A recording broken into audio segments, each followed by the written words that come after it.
देखो यार, बिहार में परिमार्जन प्लस पोर्टल को लॉन्च किया गया है। ठीक है, तो सबसे पहले हम लोग बता देते हैं, परफेक्शन आईएएस का वॉल्यूम 8 है। और इस बार परफेक्शन ने बड़ी जल्दीबाजी दिखाते हुए परफेक्शन का वॉल्यूम 9 भी लॉन्च कर दिया है। अब शुद्धता कितनी है, अशुद्धि कितनी, वो देखना पड़ेगा, लेकिन वॉल्यूम 9 भी इसका लॉन्च हो गया है।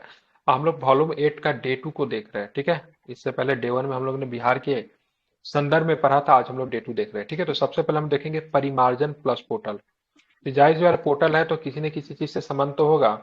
तो बिहार में राजस्व एवं भूमि सुधार विभाग ने भूमि संबंधी दस्तावेजों में शोधन के लिए परिमार्जन प्लस पोर्टल को लॉन्च किया है। तो इसका लॉन्च क्यों किया गया है? तो भूमि संबंधी दस्तावेजों में शोधन के लिए किया गया है। ठीक है, शोधन डेट मीन्स करेक्शन वगैरह के लिए। और किसके द्वारा लॉन्च किया गया है? तो राजस्व एवं भूमि सुधार विभाग के द्वारा इसको लॉन्च किया गया है। इस पोर्टल को लॉन्च करने के बाद क्या होगा? तो इस पोर्टल को लॉन्च करने के उद्देश्य से विभाग में रैयतों की जमाबंदी रिकॉर्ड को आवश्यक सुधार हेतु ऑनलाइन रिक्वेस्ट फाइल करने की सुविधा प्रदान करना है। इस सुविधा इस सुविधा से रैयत को अपना नाम, पिता के नाम, पता, जाति, डिस्प्लाई जमाबंदी, खेसरा, रकवा एवं चौहद्दी से संबंधित लेखों या टैक्स रिटर्न की एंट्री में हुई गलतियों को सुधारने में मदद मिलेगी। इस पोर्टल को बिहार के 534 अंचल, प्रखंड कह लीजिए, कि जमाबंदी रिकॉर्ड को देखने की सुविधा में भी प्रदान किया गया है। ठीक है, ध्यान रखेंगे। तो ये सारे चीज जो है बिहार के संदर्भ में है। बिहार में परिमार्जन पोर्टल को लॉन्च किया गया है, राजस्व एवं भूमि सुधार विभाग के द्वारा लॉन्च किया गया है। किस काम में बताया गया? तो भूमि संबंधी दस्तावेजों के शोधन करने के लिए परिमार्जन प्लस पोर्टल को लॉन्च किया गया है। ऑनलाइन रिक्वेस्ट फाइल करने में सुविधा प्रदान होगी इसमें। ठीक है, डिजिटलाइज तरीके से जमाबंदी, खिसरा, रकबा एवं चौहद्दी से संबंधित लेखों का टैक्स रिटर्न एंट्री में हुई गलतियों को सुधारने में मदद मिलेगा। चौहद्दी किसका होता है? आपका खेत का भी आपका चौहद्दी है। ठीक है, जो खेत वगैरह जो है सबका चौहद्दी होता है। ठीक है, इसको 534 अंचलों में क्या किया गया? इसको लॉन्च किया गया। मतलब ये 534 अंचल जो है बिहार में सबको सुविधा प्रदान करेगी। ठीक है, ड्रैगन फ्रूट की बात करेंगे, बिहार के 21 जिलों में ड्रैगन फ्रूट की खेती होगी। ठीक है, ड्रैगन फ्रूट की खेती की बात करेंगे बिहार के 21 जिलों में। किसका हिंदी नाम बताइए क्या होता है? बहुत अजीब सा कुछ नाम है। कमलम तो भी कमलम। किसानों की हाँ ठीक है, कमलम नाम इसका रखा गया ड्रैगन फ्रूट का। ठीक है, सब लोग कहते हैं चीनी है इसलिए इसका नाम बदल के रख दिया गया है। ठीक है, तो किसानों की आय दुगुनी करने के लिए बिहार चौथे कृषि रोड मैप में ड्रैगन फ्रूट को शामिल किया गया है। ठीक है, चौथे कृषि रोड मैप कब से कब तक? 23 28 2023 से लेके28। 2028 तक। ठीक है, ध्यान में रखेंगे। ठीक है, तो इसमें ड्रैगन फ्रूट की खेती भी शामिल की जाए। कितने जिलों में होगी इसकी खेती? तो 21 जिलों की मिट्टी ड्रैगन फ्रूट की पैदावार के लिए उपयुक्त पाई गई। इसमें कौन कौन सा जिला है? 21 जिला में ड्रैगन फ्रूट की खेती हो सकती है। मुजफ्फरपुर है, सारण है, सिवान है, सुपौल है, औरंगाबाद है, बेगूसराय है, किशनगंज भी इसमें शामिल है। ठीक है, आप देखेंगे ड्रैगन फ्रूट की खेती के लिए सरकारें क्या कर रही है। तो सरकार ड्रैगन फ्रूट की खेती के लिए किसानों को कितने प्रतिशत सब्सिडी देने का निर्णय लिया था, क्या बताएंगे? 40। 40% सब्सिडी देगी सरकार। ठीक है, 40% आपको सरकार के द्वारा सब्सिडी मिलेगी। इसकी एक उपज के लिए निर्गत एक यूनिट की लागत लगभग 7.5 लाख रुपए आएगी। ठीक है, इसकी उपज के लिए निर्गत एक यूनिट की लागत कितनी आएगी? 7.5 लाख रुपए आएगी। ठीक है, ड्रैगन फ्रूट की उपज के लिए किसानों को 3 किस्तों में अनुदान प्रदान किया जाए। कितने किस्त में दिए जाएंगे अनुदान? 3 किस्त में। पहली किस्त में अनुदान राशि का 60% दिया जाएगा, जो कि मतलब क्या होगा? 1 हेक्टेयर में कितना लाख रुपए? ठीक है, तो 1,80,000 रुपए दिए जाएंगे प्रति किसान हेक्टेयर के रूप में दी जाएगी। ठीक है, तो ये काफी इंपॉर्टेंट है। सो पहली किस्त में आपको 60% की राशि मिलेगी, जो कि 1,80,000 के बराबर होगी। ठीक है, ध्यान में रखना है, जो कि 1 हेक्टेयर के लिए मिलेगा। ठीक है, ध्यान में रखना है। ठीक है, हाँ, दूसरी किस्त की राशि की बात करेंगे, 20% मिलेगा, जिसमें आपको कितना मिलेगा? 60,000 रुपए के रूप में मिलेगा। अगले वर्ष उसी स्थिति में दी जाएगी। अगले वर्ष उसी स्थिति में दी जाएगी जब लगाए गए पौधे में से 75% पौधे सफलतापूर्वक रोपित हो चुके और बढ़ रहे हैं। मतलब कंडीशन है, पहले कितना मिलेगा? 60%, फिर कितना मिलेगा? 20%। अब कितना मिलना बाकी रह गया? 20%। लेकिन 20% तभी आपको मिलेगा जब मतलब आपने जो पौधा जो लगाया, जो उसमें 75% पौधा जो है ना, से बड़ा हो रहा है और भविष्य में वो मतलब फल वगैरह दे सकता है, तब जाके आपको 20% मिलेगा। ठीक है, नहीं तो नहीं मिलेगा। ठीक है, शेष 20% अनुदान राशि के रूप में अंतिम किस्त उस स्थिति में दी जाएगी जब बिहार में 90% पौधे बच गए हो, अर्थात फल फूल रहे हो। ठीक है, विदित हो कि बिहार का चौथा कृषि रोड मैप 23 से लेकर 28 तक है। ठीक है, तो थोड़ा इसको मैं एक बार और से इसको इलाबोरेट करता हूँ, सुनिएगा। सबसे पहले की बात कि बिहार में जो खेती की जा रही है, ड्रैगन फ्रूट की खेती की जा रही है। ठीक है, और ड्रैगन फ्रूट की खेती को बढ़ावा दिया जा रहा है, चौथे कृषि रोड मैप में बढ़ावा दिया जा रहा है। ठीक है, बिहार के जब मिट्टी के जब जांच की गई थी, इतने कितने जिले ऐसे पाए गए जहां पर ड्रैगन फ्रूट की खेती हो सकती है? तो ऐसे जिलों की संख्या कितनी है? 21। तो ऐसे जिलों की संख्या 21 पाई गई। ठीक है, सरकार ने बोला से भाई साहब सरकार ने ड्रैगन फ्रूट की खेती पर किसानों को कितने प्रतिशत सब्सिडी देगी? ठीक है, तो 40% सब्सिडी देगी। ठीक है, और इसकी एक यूनिट की लागत लगभग कितने लाख रुपए आती है? तो ध्यान रखना, 7.5 लाख रुपए आती है। 7.5 लाख रुपए में से 40% आपको गवर्नमेंट देगी। ठीक है, वही 40% को इन रेशियो में कैटेगराइज किया गया है, जिसमें से पहला किस्त में आपको सरकार कितने देगी? 60% देगी। ठीक है, मतलब ये 60% कितना, ये 7.5 लाख का आप 40% निकाल लो। ठीक है, ध्यान में रखना, 40% इसका क्या निकालना है, निकाल लो। ठीक है, तो लगभग कितना हो जाएगा, ये निकाल लीजिएगा, इसका कितना होगा 40%? 3 लाख रुपया हो जाएगा ना अप्रोक्सीमेट। ठीक है, 3 लाख रुपया हो जाएगा। ये 3 लाख में से 60% कितना होगा? 1,80,000 होगा। मतलब सरकार आपको सब्सिडी कितनी दे रही है? 3 लाख दे रही है। ठीक है, टोटल बाकी आपको 4.5 लाख रुपया आपको लगाना है। ठीक है, ये 3 लाख में से आपको 60% पहली बार आपको गवर्नमेंट दे देगी। ठीक है, ध्यान रखना, जो कि कितना होगा? 1,80,000 के बराबर होगा। दूसरी बार सरकार आपको देगी मात्र इसका 20% देगी। तो आपको ध्यान, 3 लाख का 20% आपको निकाल लेना है, जितना होगा उतना जो है सो आपको 20% आपको मिल जाएगा। 60,000 रुपया होगा 3 लाख का 20%। उसके बाद जब 75% पौधा जो आपने लगा दिए ना, वो रोपित हो चुके, मतलब ठीक ठाक से बढ़ रहे हैं, उस 75% में से, इस 75% में जब आपको 90% पौधा अगर बच गया, तो उसे फल लग गया, तो सरकार आपको कितनी देगी फिर? तो फिर आपको 20% देगी। ठीक है, ध्यान में रखना। ठीक है, तो थोड़ा सा यहाँ पे ना किसान को समझने में रॉकेट साइंस लग जाएगा। किसान बोलेगा ये भगवान देना है तो दो, क्या क्या लगा रखा है। हाँ, मतलब किसान बेचारा कहेगा क्या ये सब फालतू। पहले तो एक सीधा सीधा परसेंटेज नहीं, पहले यहाँ से परसेंटेज निकालो, फिर यहाँ से परसेंटेज निकालो, फिर उसको 75% टोटल पौधा बचाना है, फिर 75% जो टोटल पौधा बच जाएगा उसमें 90% पौधा में फल लगा होना चाहिए। समझ रहे हैं ना? तो इस तरह के कंडीशन जो है सब बिहार सरकार लेकर आ रही है। मतलब समझिए रॉकेट साइंस से कम नहीं है किसानों के लिए। ठीक है, चलिए, हाँ, मतलब से सिंपल सा कहना है भाई साहब, पहला किस्त दे रहे हैं, दूसरा तीसरा किस्त का कोई उम्मीद नहीं रखो। दूसरा किस्त तीसरा किस्त अधिकारियों का होगा। ठीक है, आपके नाम से अधिकारी पैसा निकालेंगे और अपने पैकेट में डालेंगे। मतलब पहला किस्त तो मिल जाएगा, इसमें कोई दो राय नहीं है। आप देखेंगे बाल हितैषी पंचायतों को शुभारंभ किया गया है। ठीक है, तो ध्यान रखेंगे कहाँ पे किया गया है? तो राज्य सरकार ने, राज्य सरकार के साथ मिलकर यूनिसेफ जो कि बच्चों के लिए काम करती है, बच्चों के स्वास्थ्य के लिए, बच्चों के एजुकेशन के लिए काम करती है, अररिया एवं पूर्णिया जिलों में, ठीक है, 10 ग्राम पंचायतों में बाल हितैषी पंचायतों का शुभारंभ किया गया है। ठीक है, तो किसकी जिला में क्या किया है बताएंगे? अररिया और पूर्णिया में किया गया है। ठीक है, बाल हितैषी पंचायत का गठन बिहार के अररिया और पूर्णिया में। अभी तक इसका हिंदी लैंग्वेज ठीक लग रहा है, साथ में तो बड़ा नशा करके छापा था, बड़ा खराब था, लेकिन इसका अभी तक ठीक है। हम भी उसको निगेटिव कमेंट है, लोग तो देते ही होंगे, उसके क्लास में भी जो बच्चे पढ़ते होंगे तो वो लोग भी आके बोलते ही होंगे, लेकिन इतना गलती था उसमें से क्या ही बताओ। अब देखो, अररिया में 5 पंचायत है और पूर्णिया में भी 5 पंचायत है। ठीक है, टोटल कितने पंचायत है? 10 पंचायत। 10 पंचायत में बाल हितैषी पंचायतों का गठन किया गया। इसके तहत क्या होगा? बाल संसद का गठन किया जाएगा। आप लोग जब बच्चे होंगे, बच्चे क्या होंगे, 5वां 6ठा में जब पढ़ते होंगे, तो उस समय 2000 आपके स्कूल में बाल संसद होगा, उसमें प्रधानमंत्री, गृह मंत्री, ठीक है, स्वास्थ्य मंत्री, ये सब बना था कि नहीं? आप लोग के स्कूल में, सरकारी स्कूल के जो छात्र होंगे इसको बेटर समझ सकते हैं। तो हम लोग के स्कूल में बाल संसद था। ठीक है, तो यहाँ पे बाल संसद का गठन किया जाएगा। पंचायत के विकासात्मक योजनाओं के निर्माण में पहले बच्चों से भी राय ली जाएगी। समझ रहे हैं? पंचायत का जो विकास का योजना जो होगा उसमें बच्चों से भी राय ली जाएगी, आपके हिसाब से क्या करना चाहिए। बच्चा तो बोलेगा भाई भाई सब कम से कम खेल का मैदान कम से कम बना दो, बहुत दिक्कत होती है क्रिकेट खेलने में। ठीक है, बाकी क्या ही बताएंगे, बच्चा लोग तो रील्स तो बना ध्यान रहा में, है। हाँ, ये अररिया एवं पूर्णिया जिले के में बाल पंचायतों का गठन किया गया है, 5-5 पंचायतों में, जहाँ पे बाल संसद का भी गठन किया जाएगा। अब पंचायत के विकास के लिए बच्चों से भी मतलब क्या ली जाएगी? एडवाइस लिया जाएगा। बताइए आपका एडवाइस क्या है? ठीक है, इस बच्चे में बिहार के 0 से 18 वर्ष की आयु समूह के बच्चे राज्य की जनसंख्या का 48%, ये बहुत इंपॉर्टेंट है। ठीक है, मतलब बिहार में युवा जनसंख्या की, ठीक है, कमी नहीं है। ठीक है, मतलब ऑल इंडिया में मजदूर सप्लाई की जिम्मेदारी अकेले बिहार उठा रहा है, मामूली बात है क्या? ठीक है, 48% यहाँ पे युवा है।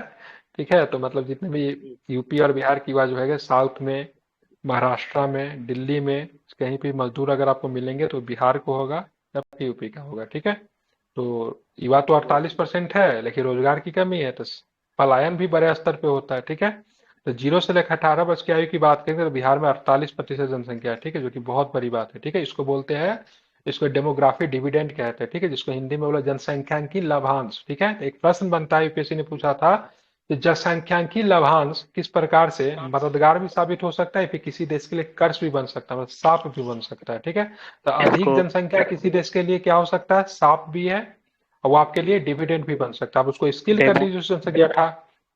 डेमोग्राफ डेमोग्राफिक बल्ज भी कहते हैं इसको, एक क्वेश्चन में बिल्कुल दिया ठीक है, हुआ अगर मान लीजिए यही जो 48% जनसंख्या है, बहुत अच्छा स्किल्ड हो गया, पढ़ा लिखा है, काम करना जानता है, ठीक है, सारी चीजों में पारंगत है, तो ये आपके देश को कहाँ से कहाँ आगे बढ़ा दिया गया। यही सारे के सारे मूर्ख अगर रहेंगे तो ये आपके लिए क्या बन जाएंगे, शाप बन जाएंगे, देश के ऊपर बर्डन हो जाएगा।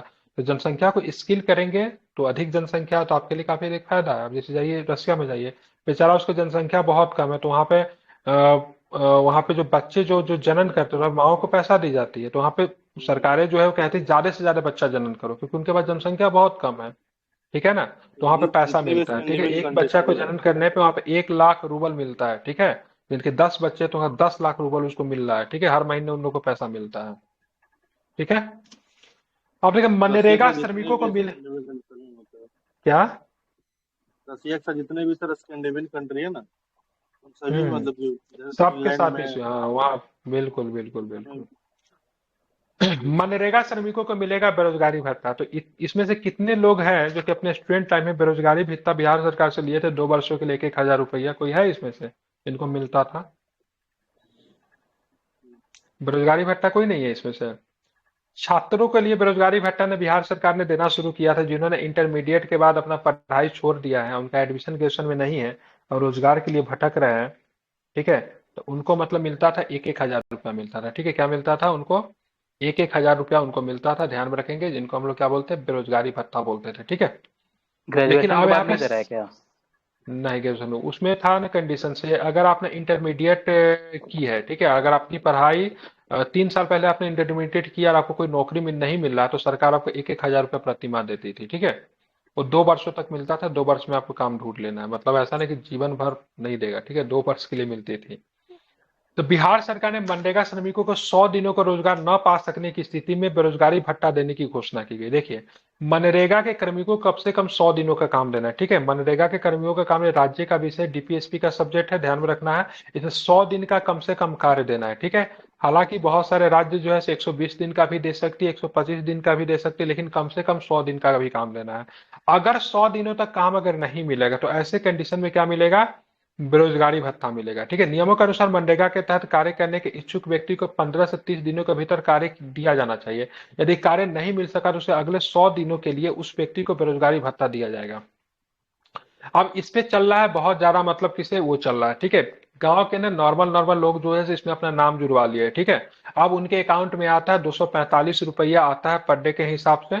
ठीक है, और इस पैसा में से क्या होता है ना, 145 रुपया मतलब क्या होता है, देना होता है, मतलब जिसने नाम जुड़वाया उसको। और ये लोग अपने काम में बिजी होते हैं, अपने घर में रहने, मतलब नॉर्मल अच्छे अच्छे लोग हैं, ठीक है, उनके अकाउंट में 100 रुपया जाता है। तो इस तरह का धांधली जो है चल रहा है। ठीक है, ध्यान में आपने रखना है। कम बोल तो दिया, बेरोजगार, 200 रुपये देना होता है, हाँ इन लोगों को बस 45 मिलता है, और 200 देते हैं हाँ, जो दिलवाते हैं इनको, वो होता है। अच्छा 200 देते हैं हम उसको, लोग इसको को मत, 45, हम 145 ज्यादा बस बोलते हैं। ठीक है, बस तो ये हाँ, ऑफर गांव में 45 सबके मिलता है। पास आया होगा। से भाई साहब मनरेगा के मजदूर में आप अपना नाम जुड़ा लो, सप्ताह हम्म, में पैसा आता है 15 दिन पे वीकली में, कुछ पैसा आप रख लेना, बाकी पैसा उनको निकाल के दे देना। ठीक है, बहुत अच्छा है धड़ल्ले के इसमें। साथ ये वो काम करने कभी जाते नहीं है। तो बेरोजगारी भत्ते के रूप में पहले महीने में तय की मजदूरी का 1/4 भाग दिया जाएगा और अगले महीने से मजदूरी का आधा भाग दिया जाएगा। ठीक है, अब बिहार में मनरेगा श्रमिकों की सैलरी की बात, प्रतिदिन की बात का मात्र 245 रुपए है। ठीक है, मैक्सिमम कहाँ पे बता सकते हैं, मैक्सिमम कौन सा राज्य देती है, राजस्थान थी कि हरियाणा थी जो कि मैक्सिमम दे 300 समथिंग दे रही थी? हाँ, सुना था मैंने। हरियाणा, बस हरियाणा, हरियाणा ही था सर, हरियाणा। एक बार चेक कर लीजिए मनरेगा श्रमिकों को सबसे ज्यादा मजदूरी कौन देती है। ठीक है, बिहार में 245 रुपया है। ठीक है, ध्यान में रखना है। कितने दिनों का काम मिलता है, तो कम से कम 100 दिनों का काम देना है। ठीक है, ज्यादा दिनों का भी काम दिया जा सकता है, राजस्थान शायद 120 दिनों का दे रही थी। देख लीजिए, कभी कभी ऐसे प्रश्न आते हैं। गंडक नदी का किनारा मगरमच्छों के लिए आदर्श प्रजनन स्थल बन गया, लेकिन भाई साहब गंडक नदी में तो और भी पाया जाता है ना, क्या मिलती है गंगा नदी में, क्या मिलती है डॉल्फिन। इसमें, छोटी डॉल्फिन भी मिलती है। ठीक है, तो गंडक नदी की बात करेंगे तो मगरमच्छ के लिए प्रजनन सेंटर बन गया है। पश्चिमी चंपारण का वाल्मीकि, ये मैं कई बार पूछता हूँ, ठीक है, ध्यान रखिए, पश्चिमी चंपारण में बीटीआर की बात करें, इसको वाल्मीकि टाइगर रिजर्व जो है, तो उसी के बीच से गंडक नदी गुजरती है। मैंने कई बार आप लोगों को बोला भी था, वाल्मीकि टाइगर रिजर्व से दो नदी गुजरती है, एक तो गंडक है, एक का नाम है भूल रहा हूँ, कई बार आप लोग बोला चेक करने के लिए। चेक करके जरा बताइए तो दूसरा कौन सा नदी है जो कि बीटीआर से गुजरती है? हरहा तो नदी। एक कौन सा? हरहा नदी। हरहा। हरहा। हाँ हरहा चेक कर लीजिए, कोई हरहा शायद सही लग रहा है, ठीक है, मुझे कुछ याद तो नहीं आ रहा, लेकिन चेक कर लीजिए, ठीक है। तो बीटीआर से गुजरती ध्यान में रखेंगे तो यहीं पे क्षेत्र में गंडक नदी के किनारे मगरमच्छों के 160 बच्चे देखे। कितने बच्चे देखे गए? 160 बच्चे देखे गए, ठीक है। नेपाल से उद्गमित गंडक नदी बीटीआर से होकर बहती हुई गंगा नदी में मिल जाती है, ठीक है। यह मगरमच्छों के लिए आदर्श प्रजनन स्थल भी बन गया है, ठीक है। स्थलीय एवं जलीय आवासों में वन्य जीवों की बढ़ती उपस्थिति प्रकृति के हरहा है, पश्चिमी तट के। हरहा ही है, हरहा हाँ मसान कहते हैं हरहा, उसको। ठीक है। हाँ हरहा मसान नदी ध्यान में रखिएगा, दो नदी जो है इसके बीच से गुजरती है, ठीक है। ध्यान में रखना है, ठीक है। और भारत का जो पहला जो क्या बोलते हो जैविक, क्या बोलते हो उसको यार, राष्ट्रीय उद्यान की बात करें, कौन है? भारत का पहला राष्ट्रीय उद्यान? उत्तराखंड वाला है जिम कॉर्बेट। हाँ ठीक है, जिम का, उसके बीच से रामगंगा नदी निकलती है, ठीक है। तो देखिए वह अभ्यारण्य हमारे लिए बहुत इंपॉर्टेंट हो जाता है जिसके बीचों से नदियां निकलती है, ठीक है। तो उसका नाम भी रामगंगा रखा गया है क्योंकि उनके बीच से कौन सी नदी निकलती है? रामगंगा निकलती है, ठीक है। तो you should be learn it, ठीक है। और यहाँ से जो निकलती है, कौन सी नदी निकलती है? हरहा निकलती है, और कौन सी निकलती है? गंडक निकलती है। गंडक जो है नेपाल से प्रवेश करती है, ठीक है। नेपाल से प्रवेश करती है और यहीं पे बीटीआर में प्रवेश करते हुए, ठीक है, वो निकल जाती है, ठीक है। आगे चल के गंगा में मिल जाती है, ठीक है। तो गंडक नदी कहाँ पे आके गंगा में मिलती है? सोनपुर में। हाँ सोनपुर कह सकते हो, ठीक है। गंडक नदी वाल्मीकि टाइगर रिजर्व से होकर प्रभावित होते हैं। एक बाब ये हो गया, एक कोनो का हरहा हो गया, ठीक है। इसको आप ध्यान में रखिएगा, भूलिएगा मत, ठीक है। तो ये किसके लिए? तो गंडक नदी में बिहार में आपको मगरमच्छ भी मिलता है, बिहार में डॉल्फिन भी मिलता है गंडक में, ठीक है, ये ध्यान में रखना है। अब आते हैं हरियाणा होगा 374 रुपये क्या? हरियाणा का बनेगा प्राइस 375 रुपया हरियाणा में? कितना? 375 है ना हरियाणा में सर? 374 374 374? हाँ 374 हाँ वही 374 375 रुपया। हमारे हरियाणा की बात करें, मनरेगा के मजदूरों को सबसे अधिक दैनिक वेतन देती है, और यहाँ पे आप देखोगे बिहार में मात्र 245 रुपया, ठीक है। और राजस्थान सर आई थिंक सबसे अधिक हाँ। सर आपका हेडफोन कौन सा है? बहुत सही आवाज आता है, बाकी मतलब पूछ रहा था बस। मेरा हेडफोन अब 3-4 रखे हुए हैं, ठीक है, अभी तो इसका यूज कर रहा ये है, वाला बहुत वन बढ़िया प्लस है। का। हाँ वन प्लस का वो नया वाला नहीं आया है, अच्छा अच्छा। एएनसी मोड जिसमें होता है, तो एएनसी मोड ऑन करके पढ़ाता हूँ। पहले वाला में दिक्कत होता था, मुझे भी लग रहा था, रिकॉर्डिंग वगैरह डालता था ना तो उसमें इशू आता था। नहीं, बहुत क्लियर आवाज है इसका। हाँ तो इसका साउंड ठीक है, मैंने भी चेक किया यूट्यूब वगैरह पे, तो इसका ठीक था। चलिए ठीक है, तो कैमूर के कमरचट बांध के निकट पर्यटन सुविधाओं का उद्घाटन किया गया, ठीक है। तो सबसे पहले आपको कमरचट बांध कहाँ पे पड़ता है? कमरचट बांध तो ये आपको कैमूर में पड़ता है, कैमूर। ठीक है, ध्यान में रखना है, ठीक है। यहाँ पे निकट पर्यटन सुविधाओं का उद्घाटन किया गया। तो कैमूर एवं रोहतास के सीमा पे, ठीक है, कमरचट बांध के निकट भितरी बांध गांव के रामपुर प्रखंड में रामपुर कैमूर में पड़ता है, पर्यटन सुविधाओं का उद्घाटन किया गया। जो बांध वगैरह जो होता है ना, वहाँ पर्यटन खूब ठीक ठाक चलता है। झारखंड का पर्यटन का एक बड़ा एग्जांपल यहाँ पे बांध है, ठीक है। डैम की बात करेंगे, आप बोलोगे सर वहां पे क्या पर्यटन हो सकता है? तो डैम भले ही वहां के लोगों के लिए नॉर्मल होगा, लेकिन हम लोग देख के काफी अधिक उससे उत्साहित होते हैं, ठीक है। दूसरी बात, डैम में जहाँ पे पानी जो रुकी रहती है, मछली पालन भी हो सकता है, वहां पे नौकायान भी होता है, ठीक है। तो पर्यटन का बहुत बड़ा सुविधा का सेंटर बन जाता है, ठीक है। तो झारखंड का पर्यटन के में तो डैम का बहुत बड़ा योगदान है, लेकिन बिहार भी अब इस पे काम कर रहा है। एक कमरचंद बांध की बात करेंगे तो ये आपको पड़ता है कैमूर में है, लेकिन कैमूर और रोहतास की सीमा पे है, ठीक है। किस गांव में है? तो गांव का नाम क्या है? रामपुर गांव में है, ठीक है। अब पर्यावरण वन एवं जलवायु परिवर्तन विभाग के मंत्री डॉक्टर प्रेम कुमार ने 2 करोड़ रुपए की लागत से बनी इस पर्यटन इकाई का उद्घाटन किया है, ठीक है।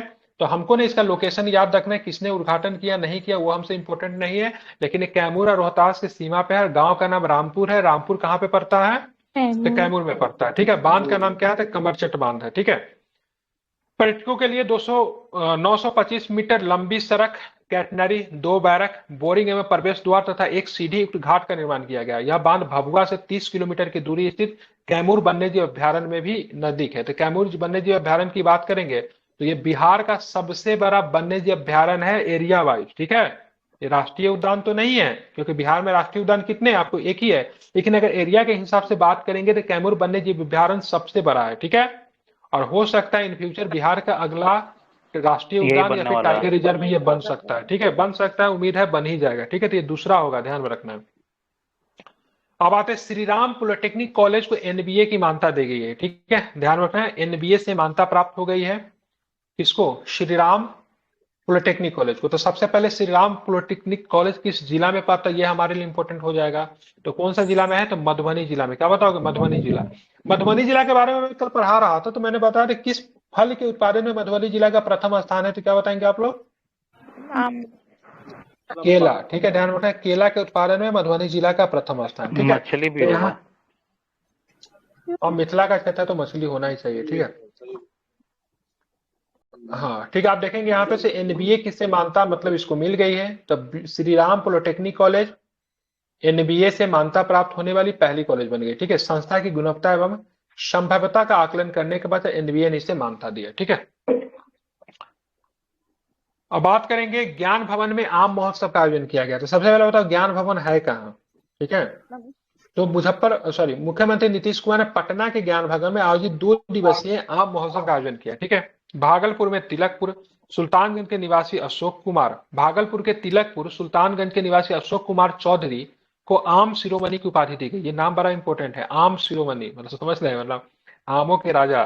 ठीक है, क्या नाम है? आम शिरोमणि, आमों के सुल्तान। किसे दी गई? अशोक कुमार चौधरी को। ठीक है, ये बिहार का कोई मंत्री नहीं है। अशोक कुमार चौधरी बिहार का मंत्री भी है, कंफ्यूज नहीं होना है। ठीक है, व्यक्ति है। ठीक है, जो कि आमों का खेती वगैरह करते होंगे। ठीक है, तो ध्यान, क्या नाम है इसके, कहाँ का है आम अशोक कुमार आदमी। चौधरी?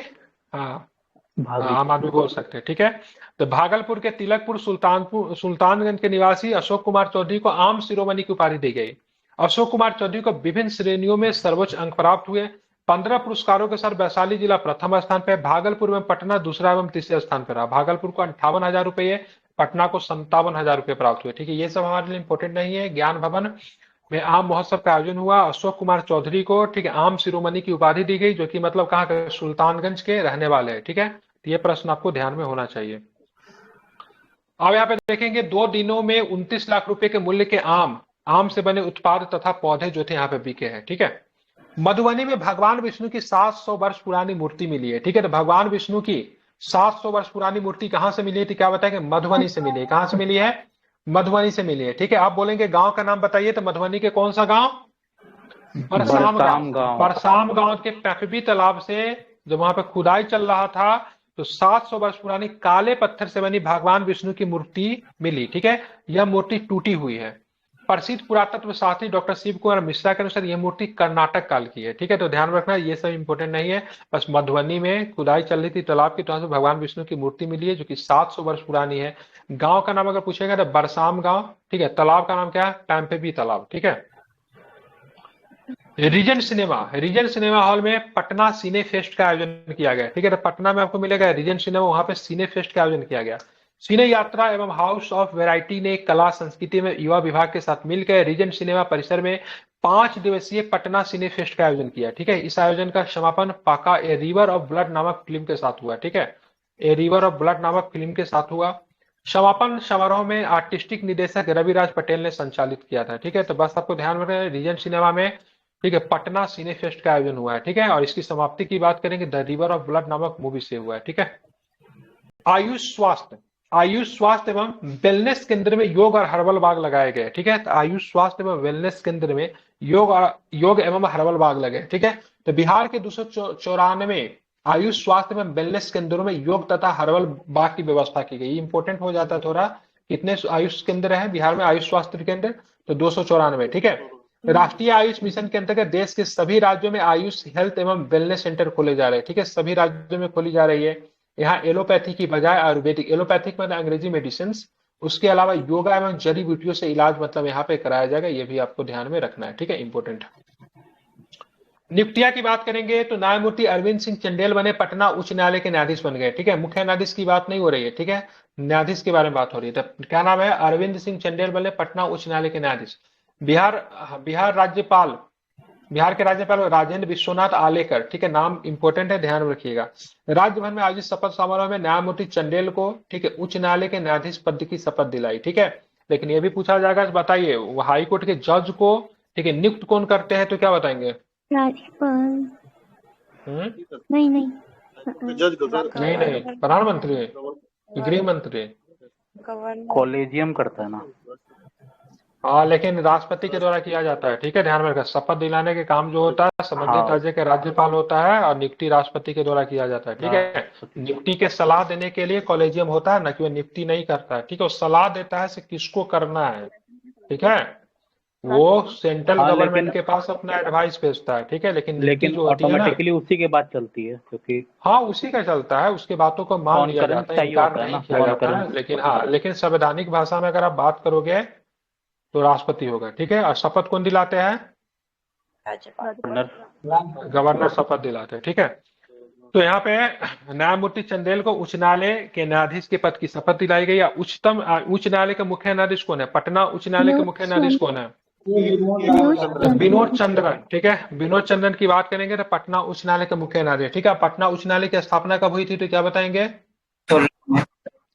तो 1916 में पटना उच्च न्यायालय की क्या होती है? स्थापना होती है, ठीक है। तो 1916 का भी तारीख की बात करें, इंपॉर्टेंट है। पटना उच्च न्यायालय की स्थापना कब हुई? तो 1916 में हुई, ठीक है। अब पटना उच्च न्यायालय में जजों के स्वीकृत पदों की संख्या कितनी है, मतलब कितने जज यहाँ पे हो सकते हैं? मैक्सिमम 53 है। अभी है कितने अभी वर्तमान में? तो 34 वर्तमान में है अभी, ठीक है, कार्यरत है, ठीक है। अवधेश नारायण सिंह के बिहार विधान परिषद के अध्यक्ष नियुक्त किया गया, ठीक है। संवैधानिक पद होता है, ठीक है। दोनों ही सदन के जो अध्यक्ष जो होंगे संवैधानिक पद है। तो भारतीय जनता पार्टी के अवधेश नारायण सिंह को बिहार विधान परिषद के अध्यक्ष नियुक्त किया गया। विधान परिषद के अध्यक्ष देवेश चंद्र ठाकुर ने संसद के निर्वाचित होने से पद रिक्त हो गया, ठीक है। तो पहले कौन थे? देवेश चंद्र ठाकुर थे, मुजफ्फरपुर से भी कई बार जीते हैं, ठीक है। ध्यान रखना, ये जो थे, सीतामढ़ी से जीते हैं। तो सर वहाँ सीतामढ़ी से हाँ, तो अब ये संसद बन गए, ठीक है। तो संसद जब बन गए तो इन्होंने अपना पद को त्याग दिया। तो इस पद पे कौन है? अवधेश नारायण सिंह है। अवधेश नारायण सिंह इससे पूर्व भी 2 बार विधान परिषद के अध्यक्ष के रूप में कार्य कर चुके हैं। 2012 तथा दूसरी बार 2022 में वो अध्यक्ष पद पे रहे, ठीक है। अध्यक्ष के रूप में उनका ये तीसरा कार्यकाल होगा, ठीक है।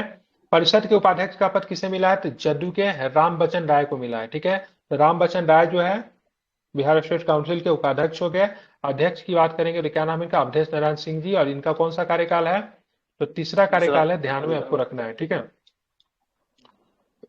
अब आते हैं आगे, देखेंगे कौन सा प्रश्न। सम्राट चौधरी जीएसटी दर युक्तिकरण पैनल के संयोजक में नियुक्त कर गए, ठीक है।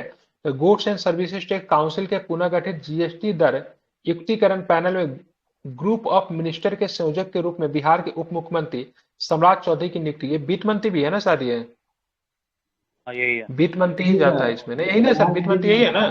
हाँ यही है। हाँ, तो वित्त मंत्री उसके जो सदस्य के जो काउंसिल में वित्त मंत्री जाता है स्टेट का, ठीक है। श्री चौधरी सुरेश खन्ना जो उत्तर प्रदेश के वित्त मंत्री के स्थान पर संयोजक के पद भी ग्रहण करेंगे, ठीक है। तो संयोजक भी होंगे, ठीक है, चौधरी सुरेश खन्ना जो कि उत्तर प्रदेश के वित्त मंत्री है। अब इन्हें पुरस्कार की बात करेंगे, ठीक है। ज्यादा है क्या बिहार? समाप्त होगा आज? कर दूं समाप्त? हो जाएगा सर। हो जाएगा सर, हो अब जाएगा। देखेंगे पुरस्कार की बात करेंगे तो यूएस ग्लोबल एक्सीलेंट अवार्ड, ठीक है। तो यूएस ग्लोबल एक्सीलेंस अवार्ड किसे गया था? डॉक्टर राजनाथ झा को दिया गया, ठीक है। तो डॉक्टर राजनाथ झा को कौन सा अवार्ड मिला है? तो यूएस ग्लोबल एक्सीलेंस अवार्ड मिला है। डॉक्टर राजनाथ झा को यूएस ग्लोबल एक्सीलेंट अवार्ड से सम्मानित किया गया। इंटरनेशनल वैदिक एस्ट्रोलॉजी फेडरेशन अमेरिका के तत्वावधान में नई दिल्ली में आयोजित कॉन्फ्रेंस में डॉक्टर झा को यूएस ग्लोबल एक्सीलेंस अवार्ड एवं इंटरनेशनल एस्ट्रो एक्सीलेंस अवार्ड से सम्मानित किया गया। डॉक्टर झा को मांगलिक दोष निवारण एवं सुखी वैवाहिक जीवन से संबंधित उनके शोध आधारित व्याख्यान के हेतु मतलब ये सम्मान दिया गया। मतलब समझ रहे हैं? ये मतलब एस्ट्रो क्या बोलते हैं उसको यार, हाथ वगैरह ये देखते होंगे, ठीक है। हाँ, एस्ट्रोलॉजर बोलते हैं ना। तो यूएस ग्लोबल एक्सीलेंस अवार्ड किसे मिला है? ज्योतिष शास्त्र में मिला है डॉक्टर राजनाथ झा जी को, ठीक है। बिजली दीदी एवं वोल्टेज भैया को मिला पुरस्कार, क्या नाम है? बिजली दीदी और वोल्टेज भैया, ठीक है। वाह, बहुत अच्छा नाम है, ठीक है। बिजली दीदी या वोल्टेज भैया, ठीक है, किसी को नाम दे सकते हैं, ठीक है। ये पुरस्कार मिला है बिजली दीदी एवं वोल्टेज भैया। आप देखें किसको ये पुरस्कार मिला है? तो Bihar state power holding company जिसको बोलते हैं बीएसपीएचसीएल ने 2 लोकप्रिय शुभंकर बिजली दीदी और वोल्टेज भैया को दिल्ली में exchange of media India PR and corporate communication द्वारा अवार्ड 2023 प्रदान किया गया, ठीक है। बिहार की बिजली कंपनियां क्रिएटिव कम्युनिकेशन के माध्यम से बिजली दीदी और वोल्टेज भैया के प्रयोग करके उपभोक्ताओं को विभिन्न मुद्दों पर जागरूक करते हैं, ठीक है। ग्रामेटस कम्युनिकेशंस एंड इसकी सहयोगी कंपनियों ने मिलकर अनेक जागरूकता अभियान को डिजाइन किया है जिसमें इन दोनों शुभंकरों का प्रयोग, मतलब ये शुभंकर है, ठीक है। तो मैस्कॉट कहते हैं ना, मैस्कॉट ही कहते हैं शुभंकर को। मैस्कॉट। ध्यान हो। हाँ, ग्रे मैटर्स कम्युनिकेशन ने सोशल मीडिया हैंडलों को प्रतिबंधित करने वाली पब्लिक रिलेशंस एजेंसी है, ठीक है। मतलब ये सोशल मीडिया हैंडल को मतलब ना वो करती है, ठीक है। तो मतलब ये शुभंकर है मुख्यतः। तो बिजली जी और वोल्टेज भैया पुरस्कार भी है शुभंकर के तौर पे, इसका बिहार की जो सरकार है प्रयोग करती है। अब ये बड़ा इंपॉर्टेंट, ये 100% एग्जाम में आएगा, इसको रट जाइए एकदम, ठीक है। ये आएगा ही आएगा, बिल्कुल आएगा, ठीक है। तो नागी में नकटी पक्षी अभ्यारण्य को रामसर स्थल में शामिल कर लिया गया है, ठीक है। बिहार में पड़ता है नागी और नकटी। जिला की बात करेंगे, जिला आपका जमुई है, ठीक है। तो बिहार के जमुई जिले में अवस्थित नागी में नकटी पक्षी अभ्यारण्य को रामसर स्थलों की सूची में शामिल किया गया है। नागी में नकटी दोनों ही पक्षी अभ्यारण्य जमुई जिले में, ठीक है, झाझा वन में है, ठीक है। ये इम्पोर्ट अभी तक नहीं चर्चा में था, झाझा वन। कौन सा वन है? झाझा वन में पड़ता है, ठीक है। मानव निर्मित जलाशय, ठीक है, प्राकृतिक नहीं है, कैसा है? मानव निर्मित है। नागा और नकटी पक्षी अभ्यारण्य रामसर स्थल में शामिल होने के बाद बिहार में अब 3 रामसर स्थल हो गए, ठीक है। पहला रामसर की बात करेंगे तो ऑलरेडी, ठीक है, बेगूसराय के कांवर जिले, जिसे वर्ष 2022 में रामसर स्थल दिया गया है, ठीक है। रामसर स्थलों के सर्वाधिक संख्या के मामले में 82 स्थलों के साथ भारत और चीन संयुक्त रूप से तीसरे स्थान पर, ठीक है। सबसे अधिक रामसर स्थल किस देश में, बता सकते कोई? यूके में सबसे अधिक है, ठीक है। ध्यान रखिए, यूके में रामसर शहर ईरान में है, रामसर स्थल ईरान में नहीं है, ठीक है। ध्यान रखिए, सबसे अधिक रामसर स्थल यूके में है, ठीक है। ध्यान रखिए, यूके में होना स्वाभाविक है ना, क्या? में इतना आइलैंड है तो होगा ही। हाँ, आइलैंड है, इस वजह से रामसर स्थल है वहां पे, ठीक है। 82 रामसर स्थल भारत में हो गया। 82 की 83 हो गया, 83 गलत दिया हुआ है, ठीक है। 83 हो गया, ठीक है। चीन के साथ संयुक्त रूप से तीसरे स्थान पे है, तो हो सकता है चीन से आगे भी निकल गया होगा। अब नकटी पक्षी अभ्यारण्य के बारे में लोग देखते हैं। तो नकटी बांध के निर्माण के दौरान इस अभ्यारण्य के मुख्य रूप से सिंचाई के लिए विकसित किया गया था। बांध के निर्माण के समय से ही आर्द्र भूमि तथा इसके आसपास के क्षेत्रों में 150 से अधिक प्रजातियों के पंछी, स्तनधारी, मछली, जलीय पौधे, सरीसृप तथा उभयचर का आवास स्थल ये बन चुका है। इनमें से वे प्रजातियां भी शामिल है जिसका अस्तित्व संकट में, उदाहरण स्वरूप भारतीय हाथी, ठीक है, जिसका नाम है एलिफेंस मैक्सिमम इंडिकस, एवं देसी कैटफिश, ये सब भी इसमें शामिल है, ठीक है। 1984 में इस आर्द्र भूमि को पक्षी अभ्यारण्य का दर्जा दिया। ये भी पूछा जा सकता है, नकटी को पक्षी अभ्यारण्य का दर्जा कब मिला था? तो 1984 में पक्षी अभ्यारण्य का दर्जा मिला था, 2024 में, ठीक है। कितने वर्ष बाद? 30 वर्ष के बाद, ठीक है, इनको रामसर स्थल का दर्जा दिया गया, ठीक है। अब आते हैं नागी पक्षी अभ्यारण्य, ठीक है। तो ये नागी नदी पे बांध बनाते समय निर्मित किया गया था। देखिए, जहां पे बांध बनता है ना, तो उसके बगल में एक तालाब वगैरह रखा जाता है। बोलोगे क्यों रखा जाता है, पता है क्यों रखा जाता है? हर बांध के पीछे ना कोई तालाब होता है या फिर नहर निकाल दी जाती है। रीजन जाते जानते क्या है? क्योंकि जब ओवरफ्लो जब होगा, बांध जब ओवरफ्लो, उसके पानी को एडजस्ट करने के लिए, ठीक है। तो बांध के हर बगल में उस तालाब बनाए जाते हैं, ठीक है। तो यहाँ पर भी जब नागी नदी पे जब बांध बनाया गया, तब इसको यहाँ पे इसको निर्मित किया गया। यहाँ पे प्रवासी पंछी बड़ी संख्या में आते तब 1984 में इसे पंछी अभ्यारण्य घोषित किया। 1984 में इसको भी किया गया, ठीक है। वर्ल्ड लाइफ इंटरनेशनल के द्वारा इस क्षेत्र में अंतर्राष्ट्रीय स्तर पर महत्वपूर्ण पंछी एवं जैव विविधता क्षेत्र आईबीए घोषित किया गया है। शीत ऋतु में इस स्थल पे आने वाली प्रवासी पक्षियों में लुप्त प्राय है, ठीक है। बेयर पोचार्ड भी आपको देखने को मिलता है, स्टेपी ईगल की बात की, ये सब भी है, आते हैं। मुख्यतः ये सब कहाँ से आते हैं? तो अंटार्कटिका, कहाँ से आते हैं? वो साइबेरियन वाला जो इलाका जो रसिया में जो पड़ता है, तो वो सब बर्ड आते हैं मुख्यतः, ठीक है। शुभनाथ सिन्हा जी को दिया गया दीनानाथ मेमोरियल अवार्ड। शुभनाथ नहीं, शुभचंद्र है।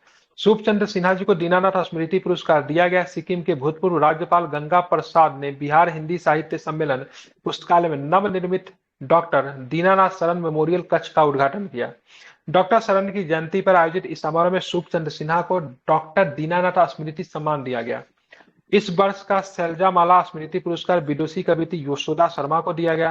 प्रशस्ति पत्र के साथ साथ शुभचंद्र सिन्हा को 11,000 रुपये और यशोदा शर्मा को 5,000 रुपये दिया गया। मतलब काफी बजट फ्रेंडली अवार्ड था, ध्यान में रखना है, ठीक है। तो शुभचंद्र सिन्हा जी को क्या मिला? दीनानाथ मेमोरियल अवार्ड मिला है, एक प्रशस्ति पत्र मिला, साथ में क्या मिला? 11,000 रुपया भी मिला, ठीक है। साथ में एक अवार्ड इनको भी मिला, क्या नाम है इनका? सैलजा माला जी को, ठीक है। इनको भी विदुषी कवित्री है, यशोदा शर्मा को दिया गया। सैलजा माला स्मृति की बात करेंगे, विदुषी कवित्री यशोदा शर्मा जी को दिया गया। प्रशस्ति पत्र के अलावा 5,000 रुपये भी इनको दिए गए, ठीक है। अब आते हैं आज के और भी एक दो प्रश्न देख लेते हैं। पुस्तक और लेखक की बात करेंगे तो पद्म श्री आर्टिस्ट ऑफ बिहार, अशोक कुमार सिन्हा के द्वारा लिखा गया पद्म श्री आर्टिस्ट ऑफ बिहार। बिहार संग्रहालय द्वारा पद्म श्री आर्टिस्ट ऑफ बिहार नामक पुस्तक का विमोचन किया गया। इस पुरस्कार में बिहार के 15 पद्मश्री कलाकारों की कहानी है। इस पुस्तक के लेखक बिहार संग्रहालय के अतिरिक्त निदेशक अशोक कुमार सिन्हा है, ठीक है, आईएएस अधिकारी होंगे। इस पुस्तक को लिखने के उद्देश्य लोगों को इन कलाकारों के संघर्ष से सफलता की यात्रा से परिचित कराना, ठीक है। यह पुस्तक हिंदी और अंग्रेजी दोनों भाषा में, ठीक है, अशोक कुमार सिन्हा के द्वारा लिखा गया, ठीक है। ये बिहार संग्रहालय के अतिरिक्त, ठीक है, क्या निदेशक है। खेल की बात करें, जाबिर अंसारी को अंतर्राष्ट्रीय कराटे प्रतियोगिता में स्वर्ण पदक मिला। नेपाल में आयोजित अंतर्राष्ट्रीय कराटे प्रतियोगिता में पटना कॉलेज के छात्र जाबिर अंसारी ने देश के लिए स्वर्ण पदक जीता। जाबिर अंसारी जमुई के रहने वाले हैं, ठीक है। तो कराटा में इन्होंने स्वर्ण पदक जीता है, नेपाल में हुआ था। जमुई के रहने वाले जाबिर अंसारी, ठीक है। श्रेयसी सिंह की बात करें, पेरिस ओलंपिक 2024 के लिए क्वालिफाई हो गई है, ठीक है, पहले ही राउंड में बाहर भी हो गई, ये भी ध्यान में रखिएगा। ये जमुई की विधायक है श्रेयसी सिंह। देश में तो खूब अवार्ड जीत लेते हैं, लेकिन ओलंपिक जैसे खेल में मुश्किल होता है। तो जमुई के विधायक श्रेयसी सिंह को चयन पेरिस ओलंपिक बाली भारतीय शूटिंग टीम में हुआ। इंटरनेशनल शूटिंग स्पोर्ट्स फेडरेशन से स्वीकृति प्राप्त करने के पश्चात श्रेयसी 21 सदस्यीय भारतीय शूटिंग टीम में शामिल हो गए। श्रेयसी सिंह ओलंपिक खेलों के लिए चुने जाने बिहार की पहली महिला खिलाड़ी। ये डाटा हमारे लिए इंपॉर्टेंट हो जाएगा, ठीक है। बाहर गई अंदर गई मतलब नहीं है, लेकिन बिहार के लिए, ठीक है, ओलंपिक खेल में चुने जाने वाले पहली महिला खिलाड़ी की बात श्रेयसी सिंह है, ठीक है। विधायक है, ठीक है। कहाँ की विधायक है? जमुई की विधायक है ना ये। हाँ, जमुई की विधायक है, ठीक है। और इसी के साथ बिहार के करंट अफेयर्स को क्या होता है, इतिश्री होता है। आप ऐसा करोगे, कल आप लोग नेशनल पर के आना, ठीक है। नेशनल में हम लोग देखेंगे, ठीक है। परीक्षा को लेके एक विधायक भी पास हो गया है, उसके बारे में हम लोग देखेंगे। तो कल के क्लास में हम लोग देखेंगे। एसएससी, बैंकिंग, रेलवे सबको शामिल कर लिया गया है, ठीक है। तो काफी इंपॉर्टेंट रहने वाला कल के क्लास।